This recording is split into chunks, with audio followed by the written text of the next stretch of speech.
சீர்காழி சுற்றுவட்டார பகுதிகளில் காற்றுடன் கூடிய மிதமான மழை பெய்து வருகிறது. விவரங்களை செய்தியாளர் பிரசன்னா வழங்க கேட்கலாம். பிரசன்னா, சீர்காழி சுற்றுவட்டாரத்தில் மழை பொழிவு எப்படி உள்ளது? விவரங்கள். சீர்காழி சுற்றுவட்டார பகுதியில் காற்றுடன் கூடிய மிதமான மழை காலை தொடங்கியது. தற்போது கனமழையாக மாறிவிட்டது.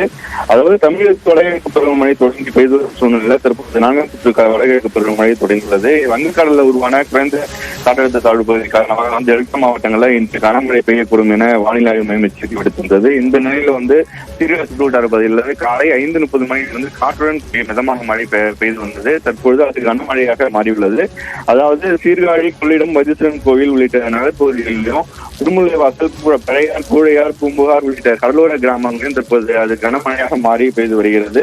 இதன் காரணமாக மயிலாடுதுறை மாவட்ட ஆட்சியர் தற்போது இன்று மயிலாடுதுறை மாவட்டத்தில் உள்ள பள்ளிகளுக்கு இந்த விடுமுறை அளித்திருக்கிறார். கடந்த சில நாட்களாக மழை விட்டிருந்த சூழ்நிலையில தற்போது மீண்டும் மழை தொடங்கி பெய்து வருகிறது.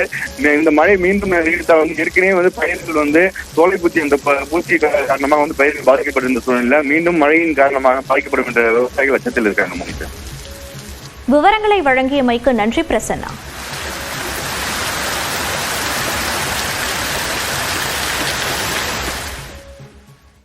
கௌதம் அதானி தன்னை சந்திக்கவில்லை என்றும் தானும் அவரை பார்க்கவில்லை என்றும் சட்டப்பேரவையில் முதலமைச்சர் மு.க.ஸ்டாலின் தெரிவித்துள்ளார். அதானி மீதான ஊழல் குற்றச்சாட்டில் நாடாளுமன்ற கூட்டுக்குழு விசாரணையை ஆதரிக்க தயாரா என்று பாமக மற்றும் பாஜகவை வினவியுள்ளார். தமிழ்நாடு மின்சார வாரியம் அதானி நிறுவனத்திடம் இருந்து கையூட்டு வாங்கிக் கொண்டு அதிக விலைக்கு மின்சாரத்தை வாங்கியதாக பாமக தலைவர் அன்புமணி ராமதாஸ் குற்றம் சாட்டியிருந்தார். கடந்த ஜூலை மாதம் 10ஆம் தேதி முதலமைச்சர் மு.க.ஸ்டாலினை அவரது இல்லத்தில் அதானி குழும தலைவர் கௌதம் அதானி ரகசியமாக சந்தித்து பேசியதாக குறிப்பிட்டிருந்தார். இந்த குற்றச்சாட்டு தொடர்பாக மின்சாரத்துறை அமைச்சர் செந்தில் பாலாஜி ஏற்கனவே விளக்கம் அளித்திருந்த நிலையில் சட்டப்பேரவையில் நேற்று முதலமைச்சர் மு.க.ஸ்டாலினும் தெளிவுபடுத்தினார். பாமக உறுப்பினர் ஜி.கே. மணிக்கு பதிலளித்து பேசிய அவர் அதானி தன்னை சந்திக்கவில்லை என்று திட்டவட்டமாக கூறினார்.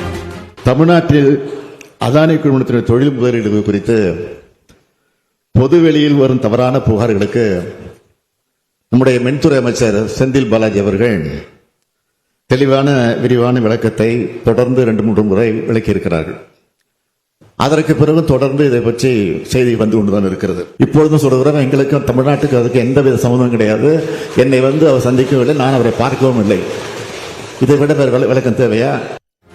தொழிலதிபர் அதானி விவகாரம் குறித்து நாடாளுமன்ற கூட்டுக்குழு விசாரணை நடத்த இந்தியா கூட்டணி கட்சிகள் வலியுறுத்தி வருவதாக கூறிய முதலமைச்சர் இதற்கு பாஜகவும் பாமகவும் ஆதரவு அளிக்குமா என்றும் வினவினார். அதானி நிறுவனத்துடைய முதலீடுகளை வைத்து தமிழ்நாடு அரசுக்கு களங்கம் கற்பிக்கக்கூடிய நினைக்கக்கூடியவர்களுக்கு நான் எழுப்பக்கூடிய கேள்வி என்னவென்று கேட்டால், அதானி மீது சொல்லப்பட்டிருக்கக்கூடிய குற்றச்சாட்டுகள் குறித்து பாராளுமன்ற கூட்டுக்குழு விசாரணை அமைக்க வேண்டும், அந்த விவகாரம் குறித்து நாடாளுமன்றத்தில் விவாதிக்க வேண்டும் என்று நாடாளுமன்றத்தில் இந்தியா கூட்டணி கட்சிகள் முழக்கம் எழுப்பி வருகின்றன. திமுக மீது குறை சொல்லிக் கொண்டிருக்கக்கூடிய பாஜகவோ பாமகவோ இந்த கோரிக்கையை ஆதரிக்க தயாராக இருக்கிறதா நாடாளுமன்றத்தில்? இந்நிலையில் அதானி முறைகேடு விவகாரத்தில் நாடாளுமன்ற கூட்டுக்குழு விசாரணையை ஆதரிக்க தயார் என்று பாமக தலைவர் அன்புமணி ராமதாஸ் தெரிவித்துள்ளார். இது தொடர்பாக அவர் வெளியிட்டுள்ள அறிக்கையில் அதானி விவகாரத்தில் நாடாளுமன்ற கூட்டுக்குழு விசாரணையோ அல்லது வேறு எந்த விசாரணையோ அனைத்தையும் ஆதரிக்க பாமக தயாராக இருப்பதாகவும் இதில் பாமகவுக்கு எந்த தயக்கமும் இல்லை என்றும் குறிப்பிட்டுள்ளார்.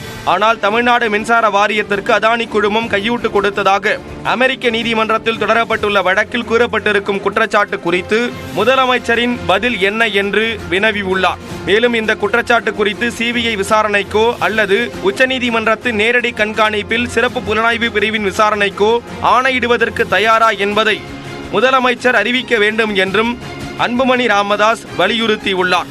இதனிடையே சென்னை விமான நிலையத்தில் செய்தியாளர்களை சந்தித்த துணை முதலமைச்சர் உதயநிதி ஸ்டாலின் முதலமைச்சர் தெளிவாக கூறிய பிறகும் அதானி முதலமைச்சரை சந்தித்ததாக மீண்டும் குற்றச்சாட்டு வைப்பதில் அர்த்தம் இல்லை என கூறினார்.